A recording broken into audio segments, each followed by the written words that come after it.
ഭീകരസംഘടനയായ ഹിസ്ബുള്ളയുടെ മുതിർന്ന നേതാവിനെ വധിച്ച് ഇസ്രായേൽ. കഴിഞ്ഞ ദിവസം ബെയ്റൂട്ടിൽ നടത്തിയ വ്യോമാക്രമണത്തിലാണ് ഹിസ്ബുള്ള ചീഫ് ഓഫ് സ്റ്റാഫ് ഹെൽക്കം അലി തബതബായിയെ കൊലപ്പെടുത്തിയത്. ആക്രമണത്തിൽ 5 പേർ കൊല്ലപ്പെട്ടു. ഇസ്രായേൽ പ്രധാനമന്ത്രി ബെഞ്ചമിൻ നെതന്യാഹുവിന്റെ ഉത്തരവിനെ തുടർന്നാണ് IDF ബെയ്റൂട്ടിൽ ഹിസ്ബുള്ളയുടെ ചീഫ് ഓഫ് സ്റ്റാഫിനെ ലക്ഷ്യമിട്ട് ആക്രമണം നടത്തിയത്.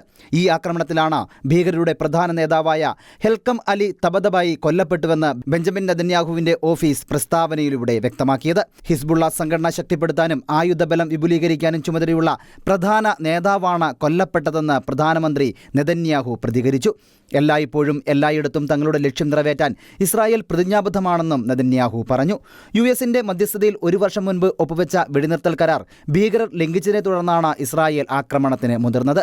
ഹിസ്ബുള്ളയുടെ പ്രബല കേന്ദ്രമായ ബെയ്റൂട്ടിന്റെ തെക്കൻ മേഖലയിലാണ് ആക്രമണമുണ്ടായത്. ഹരേദ് ഹ്രൈക്ക് മേഖലയിലെ കെട്ടിടത്തിൽ 3 മിസൈലുകളാണ് പതിച്ചത്. 9 നില കെട്ടിടത്തിന്റെ 3, 4 നിലകളിലാണ് ആക്രമണമുണ്ടായതെന്നും സ്ഥലത്ത് നിന്ന് കനത്ത പുക ഉയർന്നുവെന്നും അന്താരാഷ്ട്ര വാർത്താ ഏജൻസികൾ റിപ്പോർട്ട് ചെയ്യുന്നു. 2016 US ഹിസ്ബുള്ള ഭീകരനായി പ്രഖ്യാപിച്ചയാളാണ് തബതബായി. ഇയാളെക്കുറിച്ച് വിവരം നൽകുന്നവർക്ക് $50 ലക്ഷം പാരിതോഷികവും പ്രഖ്യാപിച്ചിരുന്നു. ഹിസ്ബുള്ള സെക്രട്ടറി ജനറൽ നയീം ഖാസമിന് ശേഷം 2ാമത്തെ പ്രമുഖ നേതാവാണ് തബതബായി. International desk, Shekinah news.